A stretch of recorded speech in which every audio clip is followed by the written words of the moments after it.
Gimana sehat? Alhamdulillah sehat semua.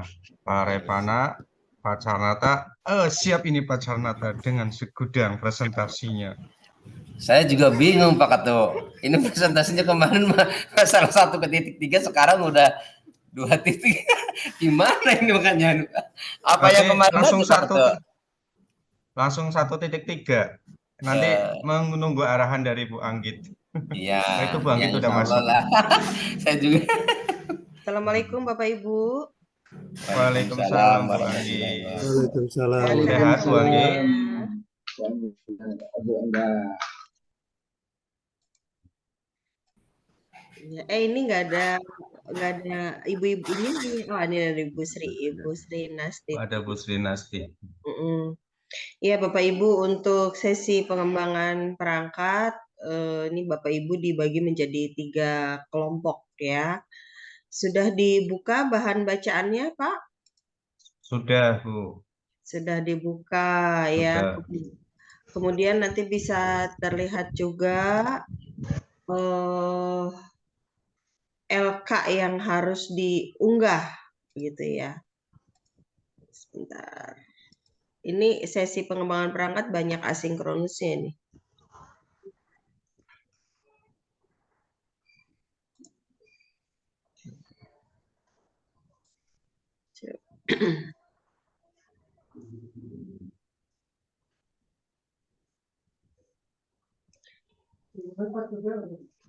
Empat.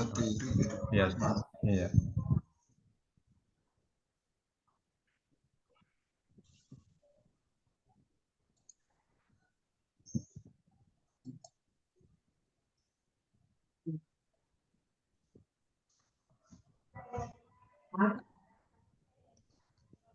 Mhm.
Codingnya lama.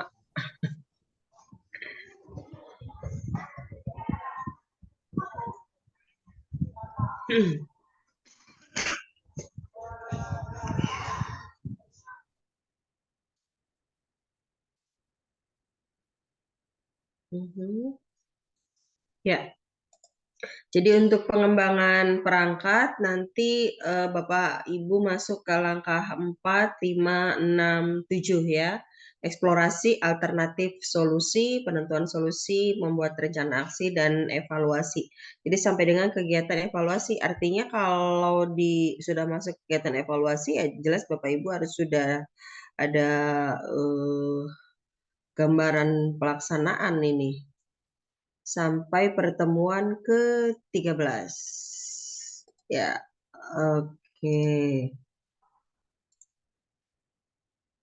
Nah, ini kalau yang ditawarkan di dalam modul pembelajarannya, Bapak Ibu nanti bisa lihat di bahan ya. Ini.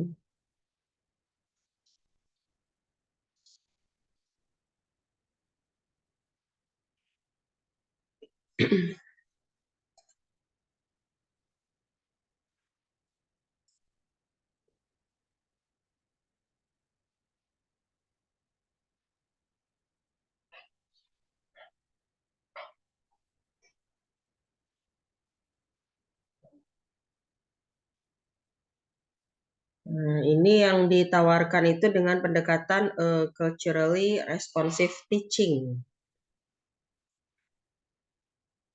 Rancangan pembelajaran dan asesmen menggunakan pendekatan culturally responsive teaching. Jadi keragaman yang ditemukan oleh Bapak Ibu dan Bapak Ibu explore. Ini yang ditawarkan ya. Sebetulnya sih nggak mesti menggunakan itu, tetapi apa namanya modul ini mengarahkan ke CRT. Apakah Bapak Ibu pernah menggunakan CRT? Belum, Bu. Belum ya. Belum, Belajar Oke. dulu. belum. Ya, boleh dicoba untuk CRT-nya. Ini biar saya nggak ketinggalan lagi, saya mau lihat presensi Bapak Ibu.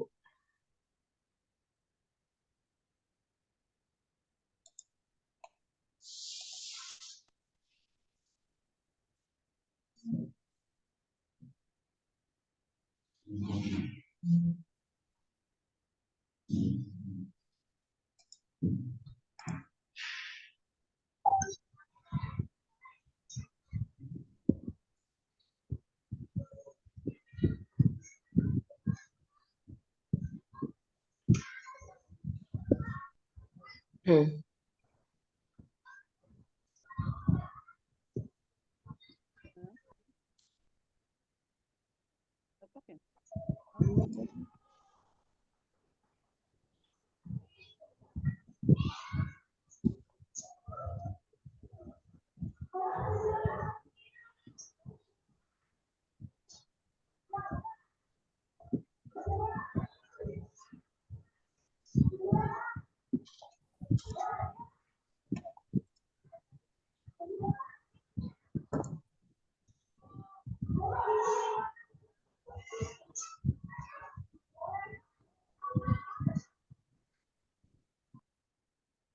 Nah, Iya, ini presensinya masih semua mahasiswa ini.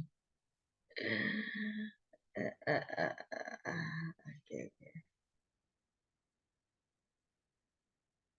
Ya, kita skip aja lah dulu. Bapak Ibu sebelum masuk ke perangkat, barangkali ada yang ingin didiskusikan dari sesi-sesi sebelumnya. Ya, bisa ada Bu Endah juga nih.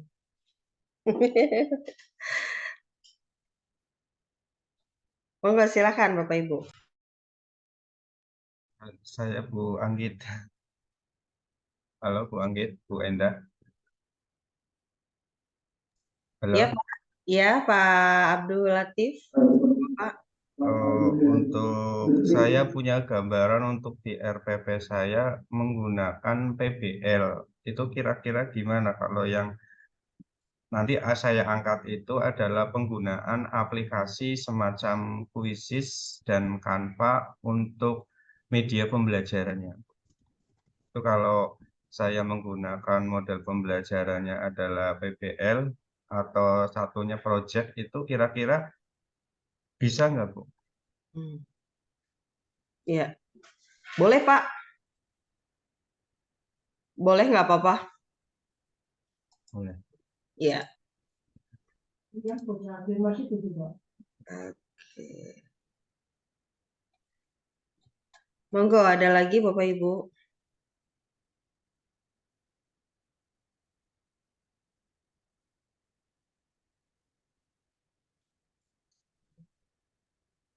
Yang mau mencobakan CRT juga boleh nih.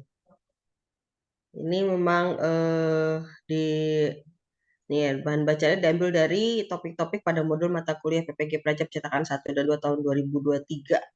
2023 yang sebelum-sebelumnya ya. Untuk mahasiswa dapat menyelesaikan identifikasi masalah, eksplorasi penyebab, dan penentuan penyebab masalah. Itu sudah banyak diskusi itu pada sesi pendalaman materi. Nah, sekarang masuk ke sesi penyusunan perangkat, gitu Bapak Ibu.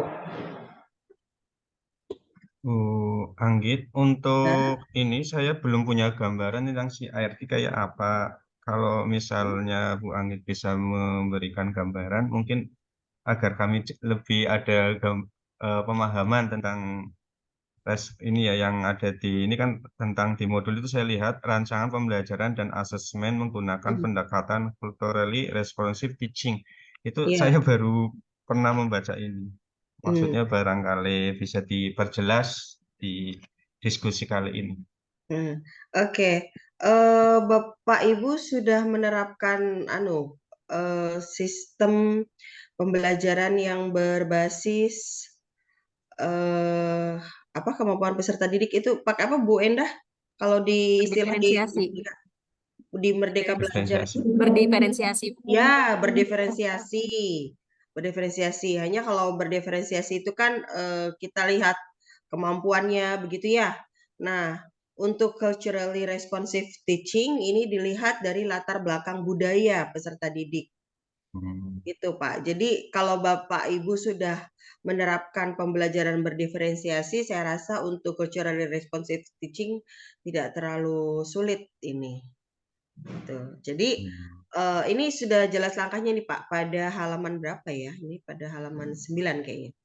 Ya, langkah pembelajaran dengan pendekatan CRT. Jadi yang pertama, identitas diri peserta didik. Jadi peserta didik diajak untuk mengenal identitas budayanya berkaitan dengan materi yang disampaikan. Kalau di dalam matematika itu ada etnomatematik ya Pak. Nah, Bapak Ibu sudah pernah mendengar istilah etnomatematika? Belum. Belum juga? Belum. Ya, jadi pembelajaran matematika ini yang dikaitkan dengan budaya, iya, dengan budaya. Jadi etnomatematika. Itu pendekatan ya, etnomatematika itu bisa berupa pendekatan ya. Jadi misalkan ketika Bapak Ibu menjelaskan biasanya yang banyak itu di geometri gitu ya. Kalau ini mah iya, cuma di LMS-nya udah kelompok nama ini belum. Wah, yang Di tadi saya Pandi kalau di daftar aja sih emang iya Bu. Semua ini semua. Tapi kalau di Pandi tuh saya ngeliat tuh udah atas nama ini kelompok 1, 2, 3. Oh iya oke.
Ya, kita lanjut ya Bapak Ibu.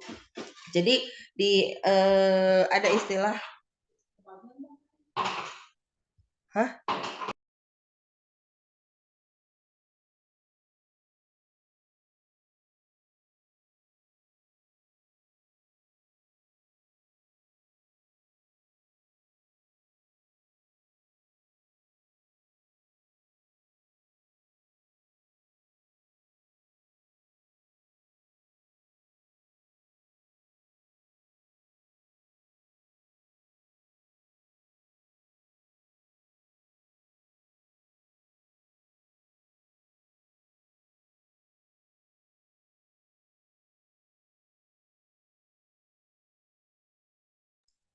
ya. Oke. Jadi balik lagi ada istilah pendekatan etnomatematika ya. Jadi etnomatematika ini pendekatan budaya yang dikaitkan dengan pembelajaran matematika gitu. Nah, ini menarik sih. Nah, kalau di dalam pembelajarannya ini bisa. Ya wis. Makasih ya. Oke, ya. Jadi misalkan yang banyak itu seperti topik geometri ya. Geometri ya Bu Endah nih yang banyak tuh. Geometri, kemudian deret aritmatik gitu ya. Nanti saya belum eksplor sih kalau di daerah Tegal, Brebes ini budayanya seperti apa yang terkait dengan matematika ya. Contoh kalau di Cirebon itu seperti rumah masjid-masjid ya, bangunan masjid yang Momolo Masjid Agung itu loh. Momolo Masjid Agung itu kan kemudian kenapa pintunya itu dia masuknya itu ada banyak pintu yang tersusun rapi tetapi dengan rasio-rasio tertentu gitu. Nah, itu bisa dikaitkan dengan oh ini apa ya tujuannya ya dia membuat zaman dulu kala itu membuat pintu dengan rasio yang seperti itu tuh tujuannya apa ya? Nah, kaitkan dengan budaya bahwa ternyata oh ada nilai-nilai matematis nih yang tersisip di sana gitu. Nah, itu dikaitkan oh ternyata ada teori aritmatika nih ketika membuat pintu itu gitu. Nah, itu kita kaitkan antara budaya dengan matematika. Kemudian yang pernah kami teliti juga saya dengan mahasiswa saya itu di rumah adat Panjalin di Majalengka ya, di rumah adat misalkan. Atau kalau Bapak Ibu pernah mendengar istilah di daerah itu pengukuran itu dengan menggunakan depa, kemudian menggunakan apa ya? Tidak kan kalau kita satuan internasionalnya kan meter, kilometer gitu kan ya. Nah, tetapi di daerah Jengkal, itu kan jengkal kalau di daerah jengkal. jengkal, Ya, Kilan. jengkal. ya Kilan. intinya Oke. kan budaya itu kan hasil karya ya, hasil karya cipta manusia gitu kan. Jadi istilah-istilah tersebut itu sudah menjadi budaya pada masyarakat tertentu begitu. Nah, itu ternyata ada nilai-nilai matematisnya. Nah, keterkaitan budaya dengan matematisnya itu kemudian digali dan dieksplor lebih dalam bentuk etnomatematika. Nah, kira-kira seperti itu Bapak Ibu. Jadi Bapak Ibu itu ketika mengajar matematika di dalam kelas, itu bisa menggunakan pendekatan etnomatematika. Nah, kemarin tuh Prof. Ruli itu dia bukan di disertasinya tapi di kajian riset menuju guru besarnya. Itu dia menggunakan metode realistic mathematics education dengan pendekatan etnomatematika. Jadi dia gabungkan. Realistik ini kan serupa dengan ya kalau di Amerikanya itu kontekstual, CTL, contextual teaching learning. Jadi si realistik sama kontekstual itu sebetulnya sama-sama sih Pak, cuman tempat lahirnya dia beda gitu kan. Realistik ya realistik dari Nederland itu kemudian dibawa ke Indonesia. Di Indonesia diadaptasi namanya berganti menjadi Pendidikan Matematika Realistik Indonesia. Padahal ya realistik juga. Jadi kalau Bapak Ibu mendengar istilah Realistic Mathematics Education, RMA, ya. Tapi kalau di Indonesia dia jadi PMRI, Pendidikan Matematik Realistik Indonesia. Yaitu sebenarnya sama-sama juga gitu, karena bapaknya sama prudensial. Nah, kalau di Amerika itu berkembang Contextual Teaching Learning. CTL gitu kan. Yang sama-sama juga itu maksudnya. Jadi bagaimana mendekatkan matematika dengan kehidupan sehari-hari siswa gitu ya. Jadi mendekatkan matematika dengan kehidupan sehari-hari siswa. Itu yang membuat guru dalam membuat konteks pembelajarannya itu selalu dikaitkan dengan hal-hal yang dekat dengan lingkungan atau dekat dengan hal-hal keseharian yang dilihat atau dialami oleh siswa. Itu ya RME dan CTL gitu. Nah, ketika RME ini yang dekat ini kan banyak. Yang dekat ini apa sih yang dekat ini? Satu contoh ini ada yang dari SMK nggak kalau di grup ini? Nggak ada ya? SMA Bu, dosen. SMA ya? Yang SMK nggak ada nih kebenaran di grup ini. Oke, seperti yang di SMK kemarin kan kepada Bu Rosi itu saya sampaikan. Anak SMK itu dia dekat dengan produktif, dia dekat dengan kalau yang untuk teknologi industri itu dia dekat dengan implementasi matematis terhadap bagaimana putaran mesin, bagaimana dia menghitung rasio bahan bakar dan seterusnya. Nah, itu juga bisa kita katakan sebagai sumber belajar yang bersifat kontekstual begitu. Nah, untuk sumber belajar yang bersifat kontekstual yang dikaitkan dengan budaya itu etnomatematika. Ini kalau di dalam modul ini disebut culturally responsive teaching karena dia kan modul ini kan tidak spesifik untuk matematika nih Bapak Ibu. Modul ini ya modul ini kan ini bersifat umum. Tidak untuk matematika, tapi kalau yang spesifik ke matematika ini etnomatematika Pak maksudnya Pak. Jadi Bapak Ibu menggali budaya yang dekat dengan kehidupan siswa begitu, yang dekat dengan keseharian siswa, lalu Bapak Ibu mencari nilai-nilai matematis apa yang sebetulnya ada di dalamnya. Sehingga ketika kita menerangkan satu topik tertentu itu tidak melulu kita menjelaskan angka-angka, tetapi kita bisa bawa siswa ke dalam kondisi budaya tadi begitu Pak. Ya misalkan kalau tadi yang pengukuran untuk mengukur lahan sawah atau lahan gitu ya di daerah tadi ada istilah depa apa segala macam. Nah, Bapak Ibu bisa membawa siswanya ke sana. Karena kan mungkin sawahnya juga itu di dekat rumahnya misalkan gitu ya.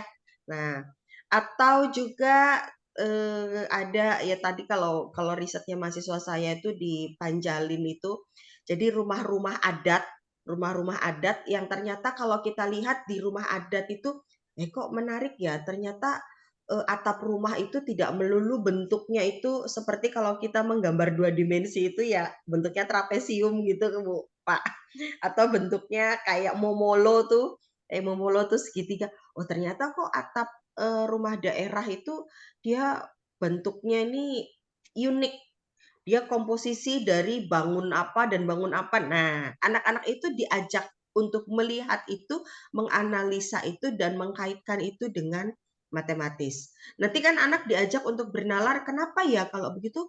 Kenapa ya kok rumah tuh atapnya bentuknya seperti itu ya? Kenapa kok nggak dibuat sama aja semua bentuknya trapesium? Nah, misalkan seperti itu. Nah gitu Pak, kalau untuk CRT itu, jadi sama dengan etnomatematika gitu. Jadi ini pada tahap 2, langkah 2 ini, peserta mengkonstruksikan pemahaman budaya dengan ilmu pengetahuan baru yang diperoleh dari berbagai sumber. Jadi memang learning resource-nya ini mesti anak itu dibawa ke pengalaman nyatanya gitu. Jadi anak dibawa ke kondisi yang ada di sekitar atau di sekelilingnya. Anak diminta untuk mengeksplor apa aja yang ada di sekelilingnya gitu. Jadi justru sebelum kita masuk ke topik matematiknya, supaya tidak terjadi cocokologi, ini topik matematika. Jadi dari apa yang diperhatikan oleh anak-anak, oke sekarang kita belajar geometri misalkan ya, di yang ada di sekeliling anak-anak itu, apa yang berkaitan dengan materi geometri. Nanti anak diajak menganalisa tadi, kenapa ya kok bentuknya mesti seperti itu. Kalau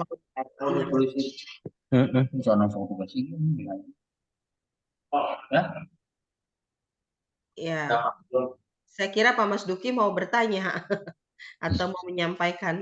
Punten Bu, di ini ada temen. Di mute aja Pak. Ya. Iya, ya kira-kira seperti itu Pak, Bu. Terus kalau di Cirebon itu ada Gua Sunyaragi. Bapak Ibu yang pernah ke Cirebon kan dekat nih Tegal Brebes ya.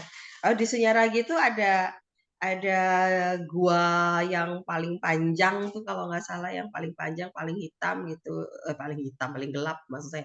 Terus pintunya kan dia pendek, katanya kan kalau zaman dulu tuh orang tuh menunjukkan adab ya kalau masuk itu harus sopan, harus nunduk, katanya itu seperti itu gitu. Tapi nilai matematisnya apa? Nilai matematisnya itu kenapa kok hampir sama tadi dengan Masjid Agung itu. Kemudian di sana ukuran dari si pintunya itu kok bertahap, kemudian makin tinggi gitu loh pintunya. Nah ini kan pasti ada tujuan secara budaya gitu. Tetapi secara matematis ini dalam perspektif orang-orang matematik itu ini tidak dibuat hanya hanya suka-suka aja dibuat pintunya seperti itu gitu. Ini pasti ada perhitungan-perhitungan matematis yang bisa ditemukan atau bisa dieksplor dari sana. Gitu Pak, gambarannya. Oke. Barangkali dari Bu Endah ada tambahan? Sedikit mungkin ya seperti yang sudah Ibu sampaikan, si arti ini memang baru-baru ya dengar istilah isi arti mungkin gitu Bapak Ibu juga belum, maaf ini terdistraksi suaranya ya, ada kegiatan siswa. Ya, jadi di sini tujuannya mungkin siswa itu mengenali identitas budayanya sendiri gitu. Jadi siswa itu, karena ini kan dikaitkan ya Bu ya dengan budaya gitu. Jadi nanti di sini siswa mengakui adanya warisan budaya gitu, bahwa kita itu budayanya beda-beda gitu, seperti itu. Nah nanti siswa mengakui bahwa oh ini saya budayanya seperti ini. Kemudian di situ tuh ada bisa dijadikan sebagai sumber belajar seperti itu. Aduh terganggu ya Pak Bu suaranya. Maaf. Kemudian ya tadi salah satunya yang Ibu Anggi jelaskan mungkin itu etnomatematika itu gitu. Nanti di situ berarti kan nanti siswa itu merefleksi kebudayaannya sendiri ya Bu ya gitu. Bahwa di budaya di apa sih di sekitar kita itu ada budaya ini, nah budaya itu tidak ujug-ujug muncul gitu. Itu sebagai hasil proses berpikir manusia. Nah, kita belajar untuk mengenali bagaimana proses berpikir itu dari segi matematikanya mungkin seperti itu. Itu mungkin penambahannya. Bu Anggit, kalau saya bisa menyimpulkan berarti kan di sekitar, halo, dengar ya Bu ya? Maksudnya kalau di daerah Brebes itu masih ada yang namanya rumah joglo, terus tower air gitu loh yang PDAM. Nah, kebetulan pada saat saya ngajar trigonometri itu saya kadang mengambil salah satu contoh itu apa ya namanya atap rumah joglo. Nah, itu kita jadikan istilahnya semacam segitiga atau itu termasuk etno bukan? Iya, betul Pak. Etno. Terus yang panjatan motor, kalau kita ke rumah kadang, Pak, kenapa sih kalau misalnya kita naik motor kadang ada yang jegluk atau tidak? Itu secara matematis trigonometri gimana sih Pak? Itu kemiringannya atau apa? Ya saya jawab, ya itu kemiringannya. Kadang ada patukang yang kalau nggarap itu asal-asalan, kadang ada yang menggunakan sistem trigonometri. Berarti patukang lebih pintar dengan kita ya? Iya, kalau patukang lebih pintarnya di prakteknya. Saya jawab seperti itu. Iya, betul Pak. Menarik nih Pak ya gitu. Jadi tadi itu dengan menggunakan istilah culturally responsive teaching, lebih spesifik kalau di matematika, etnomatematika gitu. Betul Bu Endah tadi sampaikan. Jadi tentunya kita berharap anak-anak ini menyadari budayanya, tadi apa Bu Endah tadi mengakui budayanya gitu, bahwa kita itu kaya atau syarat dengan budaya. Hanya begini Bapak Ibu, kalau dari definisi budaya itu kan budaya adalah satu kebiasaan ya Pak ya, kebiasaan yang umum di dalam satu masyarakat begitu. Tapi mindset kita itu seringkali mengarah kepada budaya itu adalah hal-hal yang zaman dulu gitu loh, zaman kerajaan ya. Iya, betul. Ya, padahal yang namanya budaya itu adalah satu kebiasaan gitu, gagasan, hasil karya, pemikiran manusia, begitu kan? Itu juga disebut sebagai budaya, hasil karya.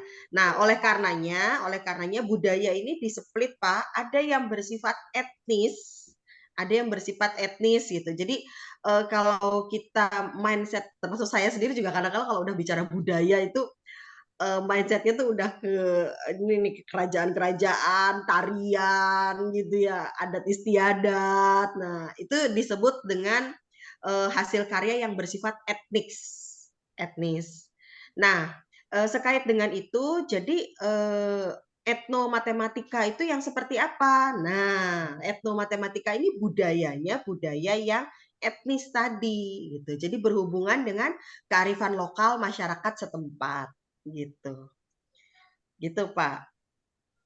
Jadi yang Oh, etnik tadi Bapak, kalau Bapak tadi kan katakan ada apa itu air ya, sumber tower, air, tower air ya, tower tower air, air iya. gitu. Nah, Bapak nanti bisa ajak siswanya ini mengenali apakah si tower ini merupakan budaya yang bersifat etnik, budaya yang etnik atau bukan ya, gitu. Nah, kira-kira seperti itu diajak, kemudian baru masuk lagi ke eh, apa namanya konteks-konteks matematisnya, topik-topik di dalam matematisnya. Itu Pak. Terus tadi Bapak mencontohkan apa itu pedal tadi ya. Nah, pedal seperti itu. Julugan. Ini etnik atau ya etnik atau bukan gitu. Etnik atau bukan. Etnomatematika itu cenderung kepada yang etnik. Dan di Indonesia ini peluang untuk kita mensajikan pembelajaran etnomatematika itu masih sangat besar sekali karena Indonesia syarat akan budaya yang bersifat etnik. Itu budaya. Itu Pak. Bu dosen, ngapunten Ya, Bu monggo. dosen. Ini Monggo Pak. berkaitan dengan tadi penerangan daripada Bu dosen tentang etnomatematik, saya buka Google, ternyata di sini ada perhitungan kalender juga termasuk di dalamnya, Bu dosen. Betul Pak. Betul Pak. Bapak kalau di Jawa tuh suka ini ya, perhitungan kalender. Kita kalau mau bangun rumah itu bagusnya di hari apa, terus ada weton ya Pak. Ya. Ada weton. Terus juga ini kalau mau perjodohan, ngitung perjodohan. Ngitung Iya. Iya, perjodohan betul. itu ada neptunya. Kalau di Jawa pasti Iya, gitu ya Pak betul. ya. Iya. Iya, neptu. Masih. Kan tidak menggunakan Senin, Selasa, Rabu, tapi dia pakai pakai juga ding ya. Senin, Selasa, Rabu Pakai. gitu. Pakai ya? Pon, Cuman Pahing, Enggak, tapi nanti Kliwon ada gitu. pon, pakai pahit, kliwon. Kalau Iya. pon itu manis. nilainya berapa? Kalau kliwon tuh nilainya berapa? Nah, coba kalau ditelusuri kok zaman dulu kok udah menentukan itu ya. Kalau pon tuh 2, kalau pahing tuh 5. Apa ya dasarnya tuh apa sih? Kenapa pon itu dihargain 2 gitu? Kalau kliwon tuh dihargain 5. Nah, ini ada nilai-nilai matematik yang masuk ke dalamnya gitu. Nah, itu kan menjadi hal yang menarik.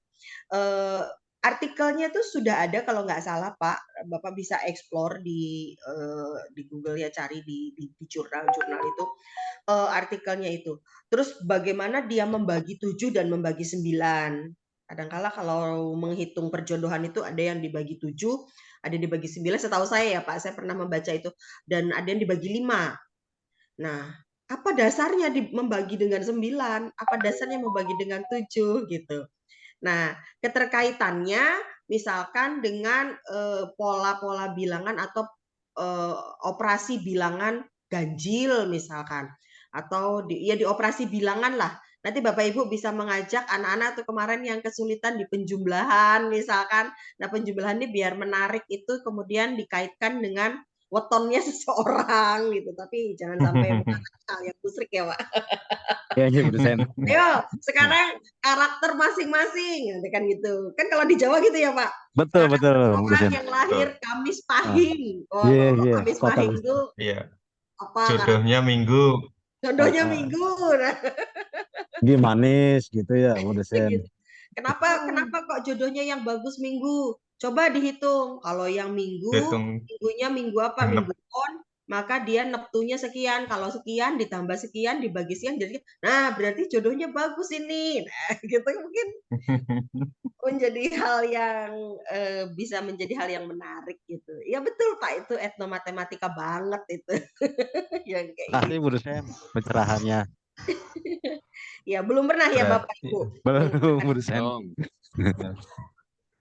Iya. berarti primbon Jawa itu dasarnya Iya. matematika ya, Bu dosen? Iya Pak. Primbon Jawa. Iya. Oh, Iya. saya baru tahu, Bu dosen. Kirain sih itu hanya semacam mitos ya. Contoh dulu waktu, ya ini akhirnya cerita. Dulu saya dijodohkan dengan ini, tapi setelah dihitung itu nggak ketemu, akhirnya terpental, Bu. Ya itu Pak, Iya, tapi kan yang mesti digali itu kenapa kok hitungannya 5, kenapa kok hitungannya 7, itu mesti digali. Ini nilai-nilai Hmm. angka-angka itu tuh apa maknanya di dalam budaya itu. Nah, misalkan gitu. Begitu, Pak. Baru tahu buat dosen ini. Iya, Ternyata jadi ada. Berarti hanya hitungannya nih Bu dosen ya, yang dihitung, yang untuk penelitiannya seperti itu. nggak mesti hitungan. Kalau geometri kan bentuk-bentuk, Pak.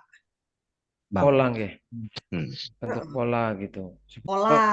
Nggih. Iya. Sebetulnya yang tadi diceritakan tadi saya ada gambaran, cuman saya berpikirnya ini nanti kalau pakai kebudayaan di sini model hitungan, ini saya berpikirnya dasarnya apa awalnya kayak gitu. Alhamdulillah ada yang menanyakan, sebab ada berbagai macam-macam sih Bu. Betul. Ada yang menggunakan model istilah Arab yang namanya abjadun. Hmm. Itu pembaginya 9, Oh. pengurangannya 9. Termasuk hari itu kan sebetulnya pakai abjadun. Ahad itu 1. Isnin, Senin. Ya. 2. Salah. Arba, Rebo. Khamsin, Kemis. Jam'ah itu Jum'ah itu jamaah sebetulnya. Sab'ah itu 7 kayak gitu. Itu juga hitungan sebetulnya. Nah, Makanya ini tadi saya berpikirnya seperti itu. Terus ada lagi yang hitungan 9 itu biasanya di mimpi, Bu. apa tuh di Ya, iya itu Mitos hitungan mimpi. mimpi. Mitos mimpi dihitung nanti ada 3 watak, namanya sasmitaning Nah, dorojatun, nah kayak gitu. nah itu Bisa diteliti ya Bu ya. Aslinya saya kan itu statusnya kan tukang mencari candi. Nanti saya tunjukkan itu kalau misalkan, cuman saya ajak anak untuk melihat yang namanya lingga, lingga yang dari sini itu lingga tertua sebetulnya. Kemarin abad kan bentuknya hampir kayak peluru itu kan, setengah lingkaran setengah itu, ya kan.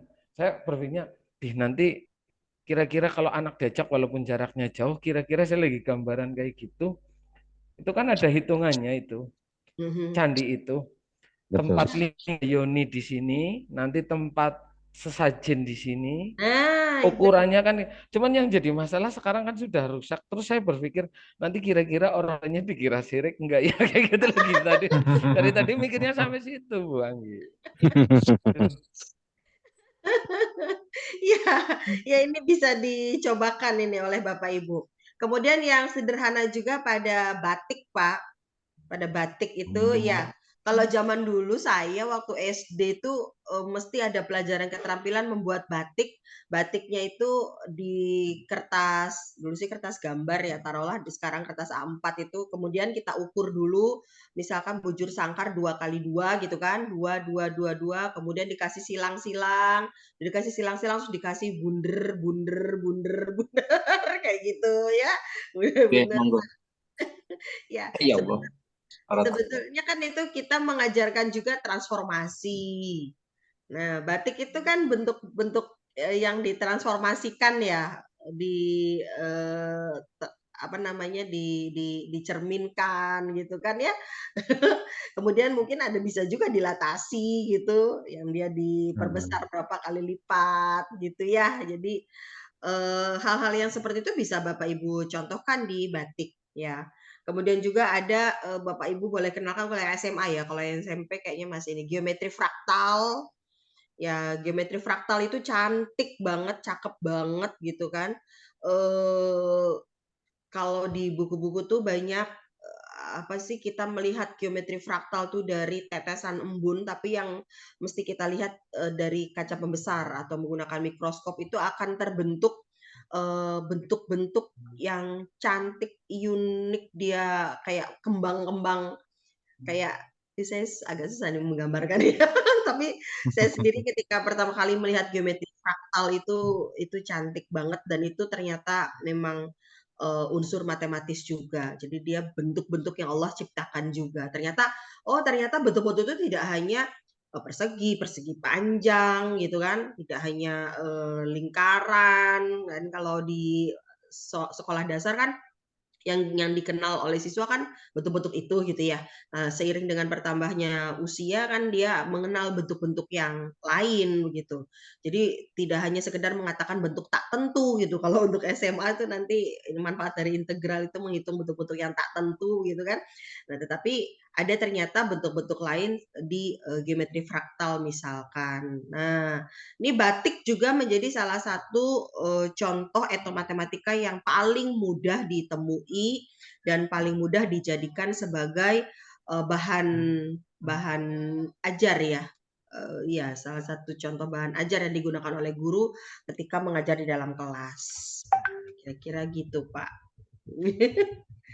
Ya. Berarti matematika itu indah ya, Bu ya? Sangat. Iya, jadi kan gitu. Matematika itu indah.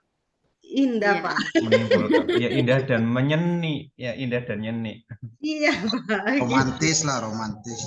Jadi bolehlah Bapak Ibu kalau belum pernah mengajarkan matematika dengan etno, dengan budaya begitu. Jadi dilihat anak-anak ini kan biasanya kalau sekolah SMP gitu kan satu daerah ya, mengenali budaya yang ada di daerahnya gitu kan. Bisa jadi kan sama budayanya karena anak berasal dari satu daerah. Beda dengan kalau kebetulan saya mengajar di mahasiswa yang pertukaran mahasiswa ya. Pertukaran mahasiswa itu saya mengajar mahasiswa dari berbagai daerah Bapak Ibu. Se-Nusantara begitu. Nah, ini menjadi menarik kalau CRT tadi diterapkan gitu karena dari berbagai daerah betul-betul dari berbagai daerah gitu. Nah, kalau untuk siswa di kelas sih saya rasa mereka mengenali budayanya ya kalau budaya yang ada di sekitarnya saya rasa kayaknya satu kelas nanti sama gitu ya, budayanya karena asalnya sama ya rata-rata. Iya sama begitu Pak. Kalau di mahasiswa yang saya ajar, apalagi yang di pertukaran mahasiswa itu menggunakan CRT ini culturally responsive teaching ini menarik sekali gitu. Jadi memang mereka kan sebetulnya memilih mata kuliah yang tidak mereka dapatkan di kampusnya begitu, di prodinya gitu. Tapi selain itu juga mereka punya misi mempelajari budaya. Jadi saya mengajar ada namanya modul Nusantara di sana. Modul Nusantara itu saya mengajak mahasiswa itu untuk mengenali budaya yang ada di Cirebon dan sekitarnya. Nah, ini sangat menarik untuk CRT. Gitu Bapak Ibu. Dan ini ada ini Bu dosen. Ya. Di daerah saya Bu dosen ada semacam kasus yang sering terjadi.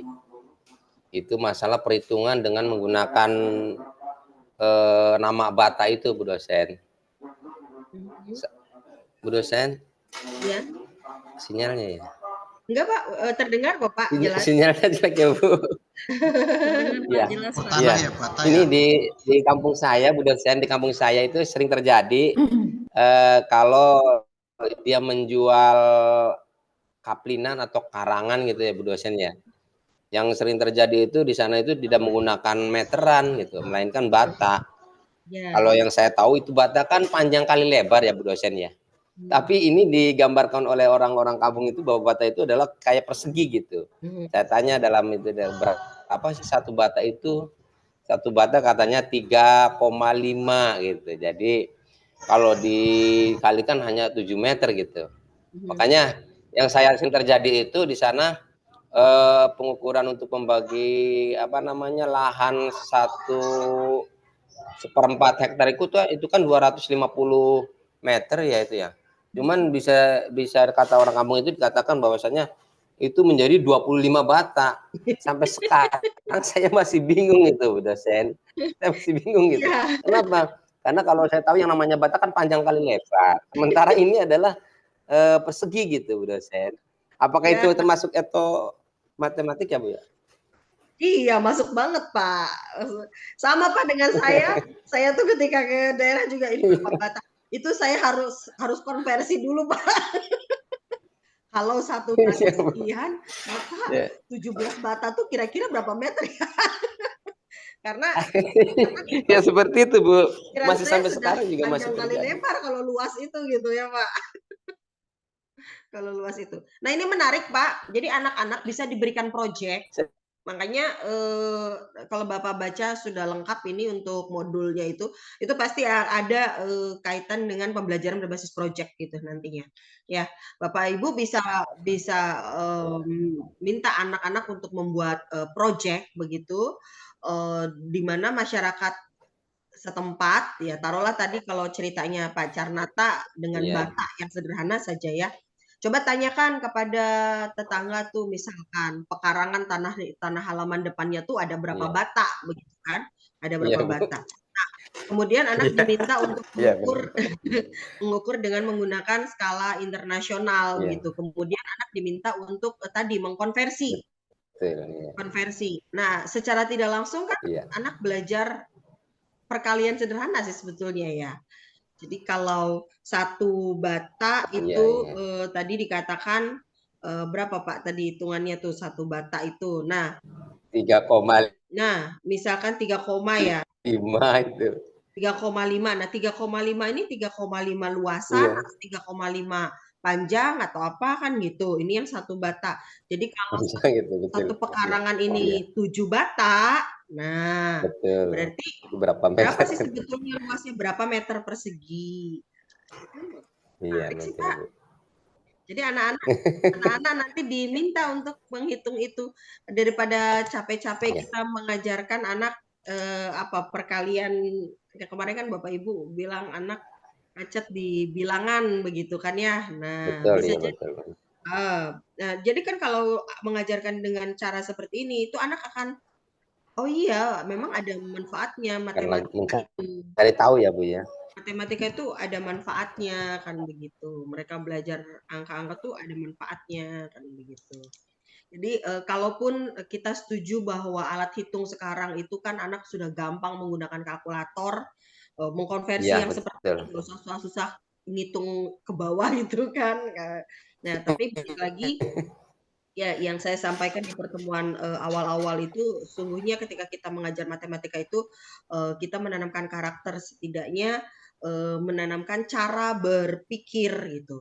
Nah, dia misalkan menghitung 3,5 dikali 7 dengan menggunakan kalkulator tetapi secara tidak sadar sebetulnya ada transformasi berpikir dari mengkonversi satu bata menjadi satuan meter persegi. Nah, jadi kita tuh mengajarkan matematika tuh ada yang kita tinggalkan lah gitu Pak. Jadi ada konstruksi berpikir kan kalau seperti itu. Sekalipun alat hitungnya dia menggunakan endingnya itu dia menggunakan alat bantu gitu.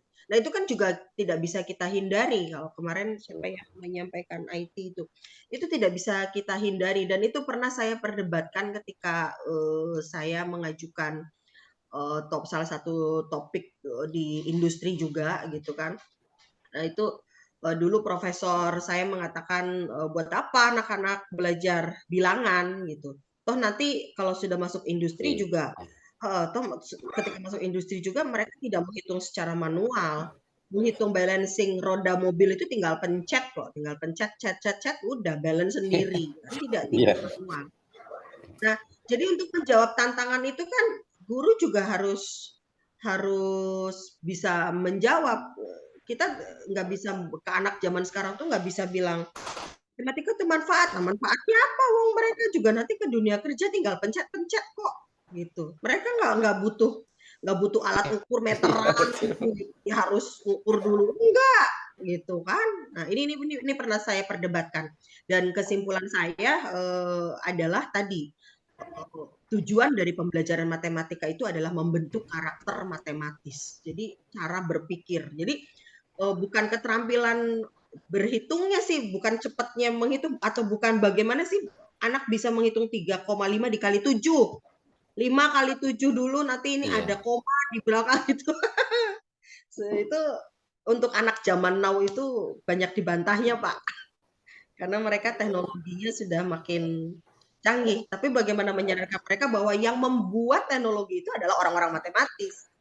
Bagaimana coding, Kan itu dari coding juga, komputer itu berjalan, itu dari matematis. Iya. Sadarkan itu yang sulit untuk anak-anak tuh, dan itu menjadi PR. Itu Pak. Izin bertanya, Bu Anggi. Monggo Pak Revana. Ya, terima kasih.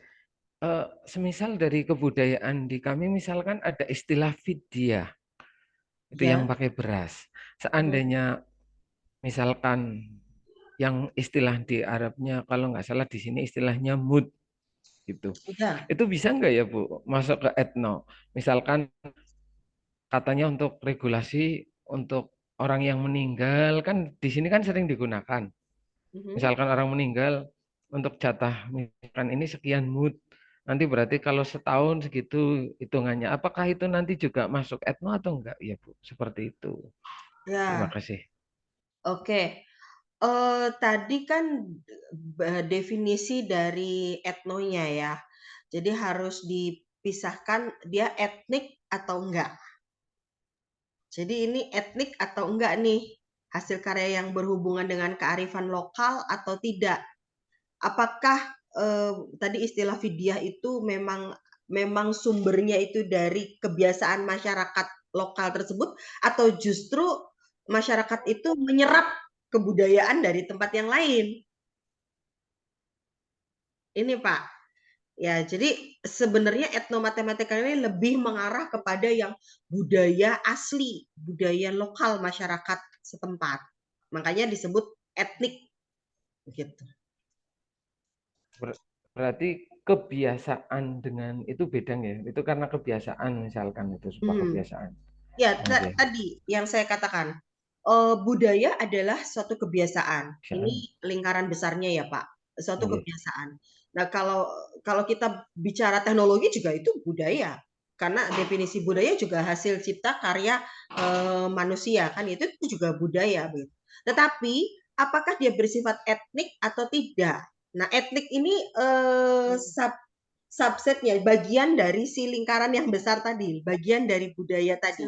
Karena bisa jadi etnik dan bisa jadi tidak etnik gitu loh.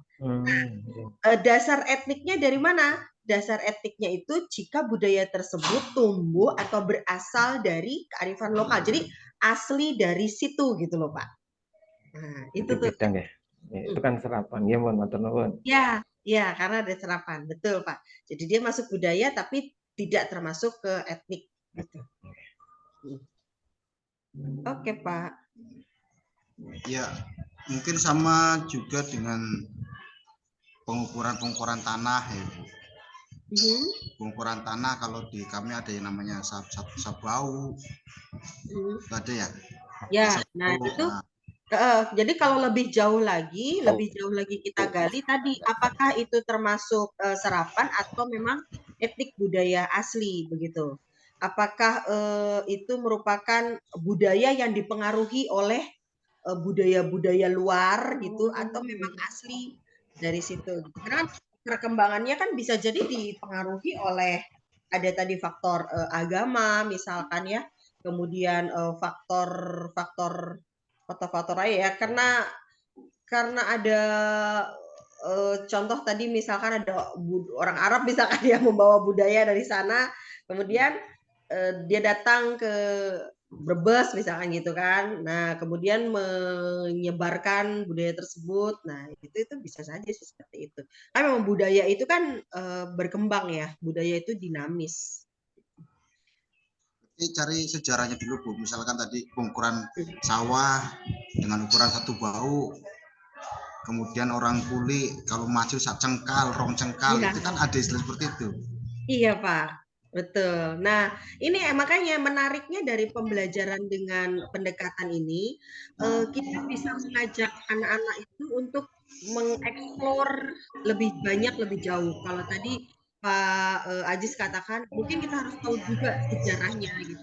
Jadi nanti anak itu ada proyek wawancara gitu kan, ada proyek mencari literatur. Nah, jadi bahasa Indonesianya bisa masuk, pelajaran sejarahnya bisa masuk. Nah, apakah pelajaran ini bisa dikombinasikan dengan mata pelajaran yang lain? Dalam hal ini mau tim teaching dalam hal materinya atau bisa, ya bisa banget Pak, bisa banget gitu.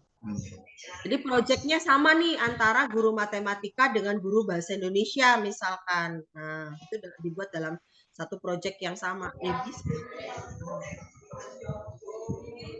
Ini yang sekali lagi saya lihat dari pola pembelajaran yang ada di kita gitu, di sekolah. Jadi masing-masing pelajaran tuh masing-masing gitu sendiri-sendiri. Padahal kenapa sih di sekolah itu harus ada pelajaran bahasa Indonesia, harus ada pelajaran bahasa Inggris, harus ada pelajaran matematika, IPA, fisika dan sebagainya. Itu pada akhirnya mengkerucut pada satu tujuan kan. Gitu. Tapi nampaknya masih jarang sekali karena entahlah apa karena memang sulit atau bagaimana kendala di lapangan begitu sehingga itu tidak terjadi gitu. Jadi di awal guru kan membuat perencanaan pembelajaran di awal ya Pak ya. Biasanya di awal semester. Nah, di awal semester itu kan biasanya semua guru dikumpulkan untuk bersama-sama membuat pembelajaran. Nah, guru juga tahu kan visi sekolah itu apa. Visi sekolah itu apa? Kemudian sekolah juga punya CPL capaian pembelajaran di dalam kurikulum. Nggak tahu nanti Bu Ena bisa menguatkan kalau istilahnya di dalam kurikulum merdeka apa gitu ya. Ini saya berikan framework aja nih, frame berpikir aja. Kalau di dalam kurikulum itu ada capaian pembelajaran yang ingin disasarkan begitu. Ibaratnya sudah memikirkan outcome-nya ini akan seperti apa. Nah, ini yang saya sampaikan juga kemarin kan. Tentu anak SMP dengan anak SMA dan anak SMK itu berbeda. Mau dijadikan apa sih anak ini? Nah, sekolah itu punya frame itu. Punya frame itu, kemudian di breakdown di dalam misi-misinya, kemudian di breakdown lagi oleh semua guru-guru yang mengajar. Semua guru-guru yang mengajar itu mencapai ke sana gitu. Jadi CPL-nya itu menjadi bagian dari perangkat pembelajaran yang dibuat oleh guru gitu. Jadi idealnya itu ya mesti terkait antara mata pelajaran yang satu dengan pelajaran yang lain. Jadi nggak masing-masing gitu. Idealnya sih seperti itu dalam gambaran saya nih Pak. Jadi ini akan menjadi menarik kalau diterapkan di dalam pembelajaran. Gitu Pak. Apalagi ada proyek penguatan Pancasila ya, Bu. Betul Bu, itu maunya bagus itu betul. Ya, jadi buat satu proyek yang dia nanti akan masuk ke komponen-komponen mata pelajaran. Monggo barangkali ada tambahan dari Bu. Ya, betul Bu. Yang proyek penguatan profil pelajaran Pancasila itu atau P5 itu kan lintas mapel ya, lintas mapel, nggak hanya terpaku satu mapel. Nah, di situ siswa bisa nih etnomatematika ini akhirnya bisa jadi ke apa namanya tema kearifan lokal atau berkebinekaan global gitu, bisa salah satu itu. Nah, Bapak Ibu bisa membuatkan proyeknya nyambung ke sana gitu. Seperti itu, mengenal budaya, anak-anak mengenal budaya sendiri. Nah, dilihat dari sisi matematikanya bisa, kemudian nanti ketika tadi ada wawancara dan sebagainya, itu kan menumbuhkan karakter ya, dimensi profil pelajar Pancasila itu gitu, seperti itu. Nah, ternyata nyambung ya Bu ya, dari kultural terus ya, ke P5 ini gitu ya. Kemudian di pembelajaran ini juga iya betul tadi Ibu Anggi menyinggung visi sekolah. Ya, visi sekolah itu kan impian murid kita masa depan gitu ya. Kita itu pengen murid seperti apa, kita dibuat di visi sekolah kita. Nah, kadang memang gitu Bu, yang bikin visi siapa, terusnya tuh guru-guru juga nggak menyambungkan antara, jadi ngajar ya ngajar gitu, tidak melihat ke visinya gitu, nggak melihat ke visi sekolah. Terus program-program sekolah juga terkadang tidak melihat juga ke visinya gitu, kayak ekskul dan sebagainya gitu, program-program sekolah. Jadi memang karena apa? Karena terkadang di beberapa sekolah, misalnya mungkin sekolah Bapak Ibu tidak, ketika menyusun visi itu tidak melibatkan guru, ujug-ujug udah jadi oleh satu tim gitu, ujug-ujug sudah ada. Jadi setiap guru kadang tidak menyadari ya visi sekolahnya itu apa, terus bagaimana dijabarkan ke program sekolah atau ke pembelajaran di sekolah seperti itu. Memang baiknya ketika awal itu menyusun visi misi itu melibatkan semuanya gitu, seperti itu. Itu mungkin tambahannya. Ya, makasih Bu Endah gitu. Ya, gitu Bapak Ibu.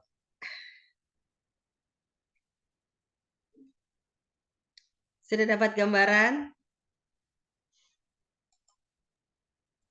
Sudah, Bu. Oke. Intinya berarti mendekat ke alam intinya ya, Bu ya. Mendekatkan ke alam. Budaya, Pak. Iya. Ya budaya, mendekatkan ke Budaya. budaya. Ya. Izin bertanya lagi, Ibu. Ya, monggo Pak Revana. Berarti kalau misalkan ada proyek, apa harus melibatkan ke seluruh siswa atau bisa hanya misalkan kayak kita dibuat kelompok-kelompok kecil, kemudian yang mungkin hanya berapa anak yang kelompok yang karena misalkan tempatnya jauh atau gimana, atau harus keseluruhan untuk samplingnya gitu, untuk pengumpulan datanya. Terima kasih. Ya, baik.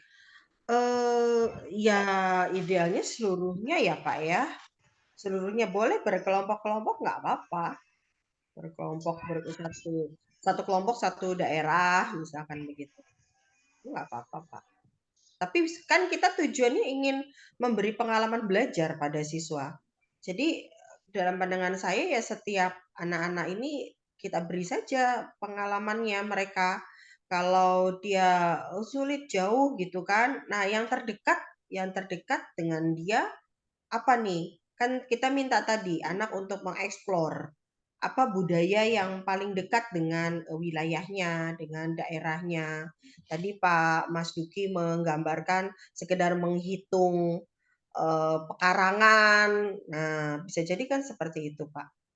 Jadi silakan itu diatur saja oleh gurunya gitu, tetapi setiap anak hendaknya memiliki pengalaman belajar. Jadi jangan kita hanya yang melakukan proyek hanya orang-orang ini nanti pengalamannya nggak merata sih. Menurut saya sih gitu, Pak. Oh ya, satu lagi Bu. Kalau Ya. seandainya menghitungnya gini Bu. Di sini kan memang Bu, ini bukan budaya ya tadi. Kalau tadi saya berpikirnya karena di sini budayanya itu berbeda. Kayaknya yang tadi etnik-etnik itu nggak ada. Kalau misalkan prakteknya di sini lagi ngetrennya kandang ayam, Bu. Itu misalkan kandang ukuran sekian, kapasitas ayam sekian. Berarti kalau buat kandangnya sekian kira-kira butuh ayam masuknya kayak gitu bisa nggak ya Bu ya kalau kayak gitu? Bisa Bu. Bisa. Nah ya, ya saya melihat ini ngetren kandang ayam di sini, peternak ayam. Ya. Tapi itu bukan etnomatematik ya Pak? Iya. Hanya sekedar kontekstual mungkin. Oh gitu. Tapi ini nanti arahnya ke etnonya ya Bu ya. Ya kalau ke etno kita belum bisa katakan dia etno, nanti cocokologi. Cocokologi itu dicocok-cocokin. Karena kalau mau etnomatematika, maka siswa harus menemukan yang etnik tadi. Harus menemukan yang etnik, yang budaya asli yang dia lahir dari apa namanya? Kearifan lokal wilayahnya gitu. Itu kalau mau etnomatematika. Jadi jangan kandang ayam kemudian kita sebut etnomatematika, Pak. Iya, karena saya pendatang jadi kan saya lagi mikir ini di sini apa gitu dari tadi. Ya, kalau budayanya boleh kita sebut dia sebagai budaya karena budaya adalah hasil pikiran manusia, hasil perkembangan dan sebagainya. Tapi apakah budaya itu etnik atau tidak gitu? Nah, itu saya rasa kalau kandang ayam nggak etnik sih Pak. Berarti yang paling mentok itu ya berarti akhirnya hitungan ya akhirnya kalau yang dilihat di sini masih pakai hitungan berarti. Iya. Kalender, pengkalenderan. Nah, sekarang Bapak Ibu coba kaitkan dengan LK yang sebelumnya. Kan Bapak Ibu udah bikin LK 1, 2, 3 tuh. Iya. Udah berkesinambungan tuh ceritanya. Ya, Pak Abdul Latif kemarin masalahnya tentang apa gitu. Saya tentang motivasi saya. Tentang motivasi. Nah, menumbuhkan motivasi Pak. Pemanfaatan apa Pak? Pemanfaatan itu teknologi. Ya. Untuk pembelajaran. Oh itu solusi ya berarti pemanfaatan. Bukan inovasi. Berarti itu solusinya. Inovasi pembelajaran. Masalah inovasinya gitu kan. Ya monggo, silakan dikaitkan dengan LK 1, 2, 3 dengan LK 3 yang terakhir Bapak Ibu buat gitu. Sekali lagi kalau yang ada di dalam modul kan ini ibaratnya dia ya panduan modul yang ditawarkan dan mungkin bisa menjadi solusi bagi Bapak Ibu. Jadi harapannya memang karena masalah budaya ini juga menjadi bisa dibilang kurikulum pesanan mungkin ya Bu Endah ya dari pemerintah kita gitu kan supaya anak-anak ini tidak lupa dengan budayanya. Makanya idealnya setiap mapel ini dikaitkan dengan budaya begitu. Nah, ini kalau Bapak Ibu apa namanya bisa mengkaitkan teknologinya dengan budaya yaitu lebih baik. Tapi kalau fokus lagi kepada teknologinya saja, kepada inovasi pembelajarannya saja begitu, ya nggak masalah sih. Ada Itu, Pak. dampak itunya enggak Bu dosen? Ya. Ada dampak negatifkah jika saya selaku pendidik itu menerapkan pembelajaran tapi tidak menggunakan budaya gitu loh. Kira-kira gimana, kan kadang dalam satu kelas itu ya saya ada yang dari daerah Sunda, ada yang dari daerah Jawa, adatnya agak berbeda-beda gitu. Itu gimana Bu? Ya, Itu maksudnya ada dampaknya enggak gitu, dampak negatif? kalau tidak mengajarkan. Iya, kalau tidak mengambil atau tidak mengajarkan budaya, kadang yang saya ajarkan justru budaya saya sendiri, bukan budaya dari yang ada di daerah tersebut. Kan misalnya saya pendatang kayak Pak Revana, loh. Saya tahunya tentang ini ya, saya ajarkan ini. Tidak tahu tentang budaya dari anak yang saya ajar gitu loh, Bu. Ya dampak negatifnya anak kurang tereksplor. Oh gitu. Tadi kata Bu Endah kan harapannya anak-anak itu mengenal budayanya sendiri. Asal dia dari mana? Oh, saya dari Cirebon. Apa sih makanan khas Cirebon? Apa sih tari tradisional Cirebon? Apa namanya tempat-tempat bersejarah di Cirebon itu seperti apa? Lahirnya Cirebon itu bagaimana? Kok kenapa? Ada salah satu wali kan di Cirebon itu. Nah, kira-kira seperti itu tuh harapannya ya anak-anak supaya tahu itu. Nanti ya, Ibu lagi ngajar. Itu supaya anak-anak tuh tahu begitu ya. Harapannya itu, Pak. Oke, ya Bu, matur nuwun Bu. Oke. Ada lagi yang ingin didiskusikan, Bapak Ibu? Lagi Bu, ini tak sepintas tadi. Walaupun bukan di budaya saya sih. Saya ingat kemarin itu di Brebes itu Pak, itu kan ada ketan pencok, itu kan budaya itu. Legend. Apa Pak? Ketan pencok. Itu makanan. Ketan makanan di tubuh, digelar, kemudian kan dipotong-potong. Lah itu dipotong-potongnya, dibaginya. Nah, boleh Pak. Boleh ya itu ya? Bagus, iya bagus. Dipotong-potong. sama bagus lagi kalau dibawa ke sini. Lah itu maksud saya gitu. Nanti praktek, eksplornya saya ke situ, ketan pencoknya. Kita aja. Kopdar main ke UGC yo. Boleh. Bawa ketan. Bu Anggit kirim alamat.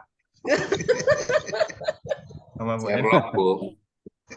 Serok alamat Bu Anggit, Bu Endah. Sebab itu motongnya kan simetris, Pak.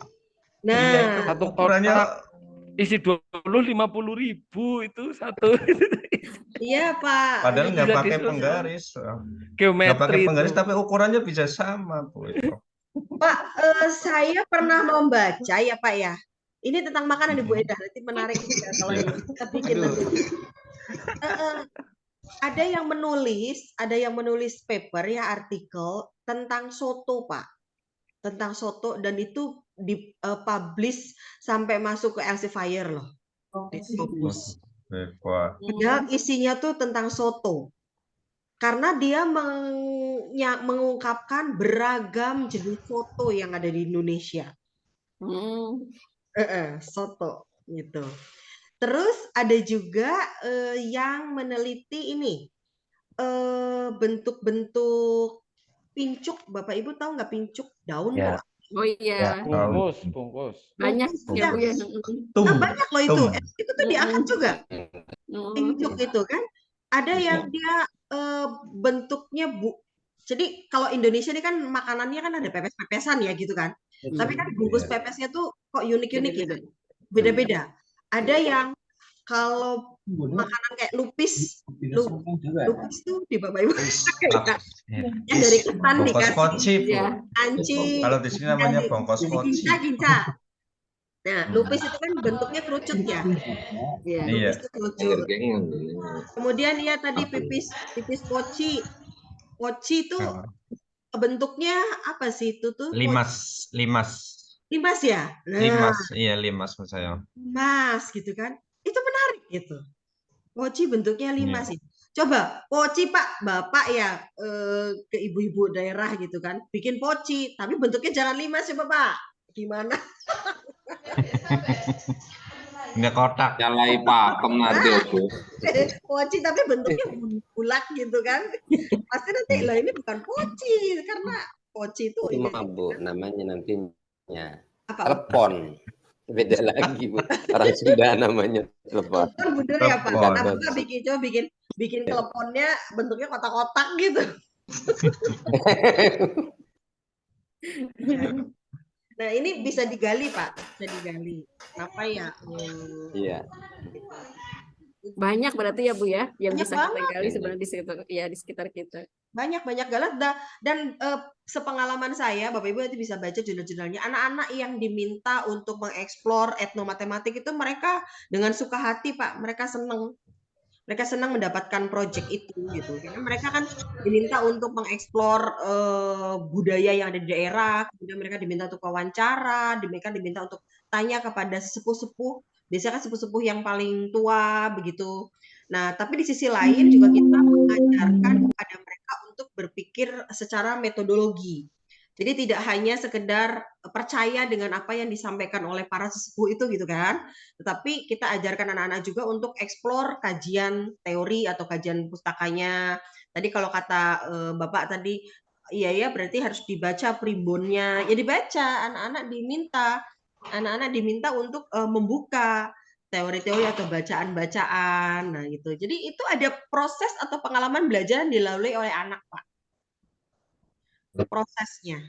Ini yang kita sepakati bahwa dalam pembelajaran itu yang terpenting atau yang paling penting itu bukan hasil tapi prosesnya.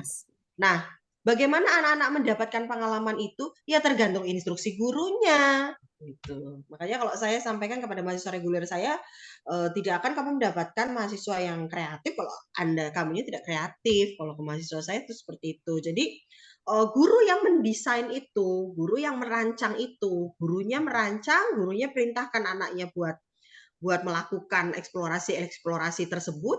Jadi kan pasti bahasa anak aktif dengan gak aktif itu seperti apa sih? Kalau anak mendatangi pemangku adat yang ada di wilayahnya atau sepuh adat yang ada di wilayahnya, apakah itu sudah bisa kategori aktif gitu kan?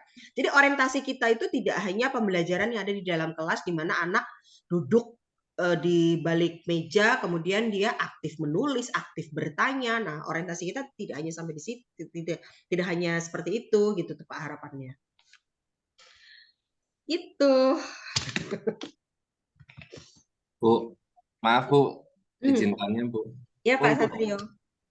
Untuk metode etnomatematik yang sekiranya tepat diterapkan ke anak itu apa ya Bu? Pendekatan Pak, ini bukan metode. Kalau metode atau model itu lebih identik dengan sintaks atau langkah-langkah pembelajaran. Etnomatematik itu pendekatan sih. Berarti metode bisa apa aja ya? Boleh misalkan PBL, boleh memakai PBL. Atau tadi itu kan yang saya contohkan tuh ada realistic mathematics ya, RME berbasis etno. Nah, misalkan gitu. Itu bisa. Jadi langkahnya atau sintaksnya mengambil dari langkah-langkah yang si realistiknya atau langkah-langkah kontekstual. Kontekstual itu punya 7 ciri dari CTL. Nah, itu Bapak Ibu gabung. Karena etnonya pendekatan, Pak. Berarti PBL mengena sekali ya Bu ya untuk bisa penggunaan. Oh iya. Terima kasih Bu. GBL.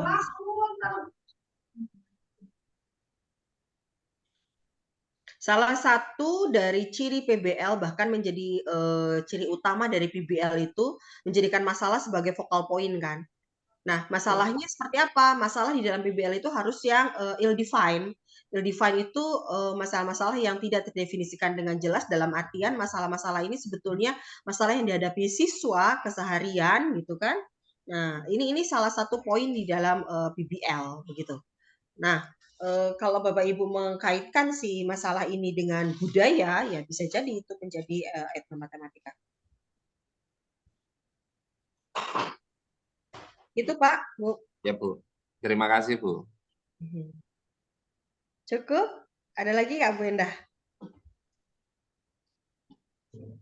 Ayo Ibu. Ini nanti dihubungkan dengan yang LKLK kemarin ya Bu ya, yang masalah yang kita temui itu gitu ya.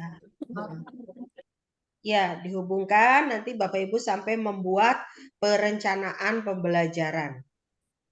Itu kan ada rencana aksi, ya rencana. Jadi sampai untuk perencanaan Bu, mohon maaf Ibu, untuk perencanaan pembelajaran ini tidak disesuaikan dengan kurikulum yang berlaku di sekolah ya. Ya, monggo silakan. Oh boleh disesuaikan dengan kurikulum yang berlaku di sekolah. Boleh Pak. Nah saya kan ngajar, misal saya ya Bu ya, ngajar itu di kelas 9 dengan 8, kurikulumnya kan beda, satu kurmer, satunya kurtilas. Misalkan saya pilih yang kurtilas, tidak ada masalah nggih? Nggak apa-apa. Nggak apa-apa Pak. Jadi, terima kasih Bu. Ya.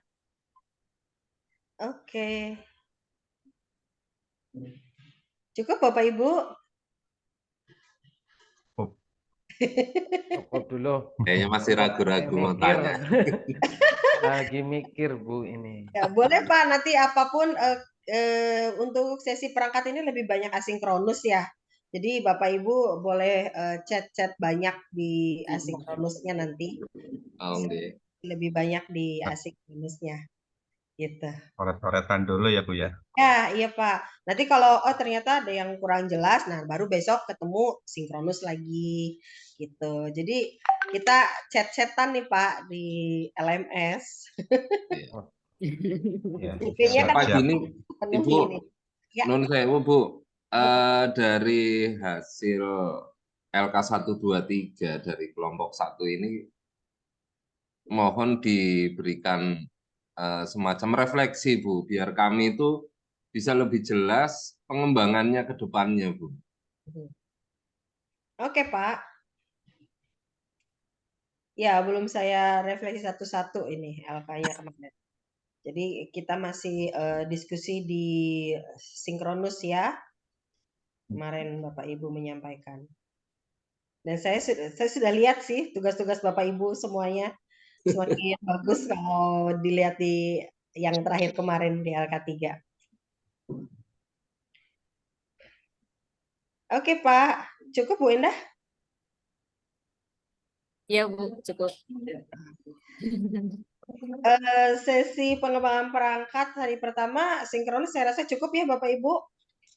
Ya cukup. Pak Satrio. Sudah cukup. Ya gimana Pak? Bagusnya pakai yang kurmer aja. Gimana Pak? Pakai yang kurmer aja, yang kelas 8 berarti. Oh. Kurtilas kan mau ditinggal, satu lagi habis.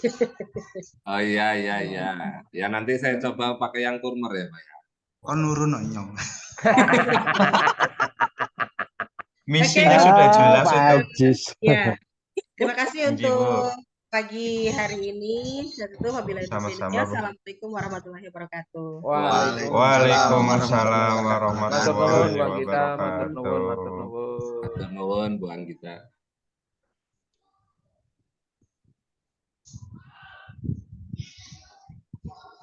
Diakhiri, ayo kita masuk kelas masing-masing. Ngobrol dulu itu.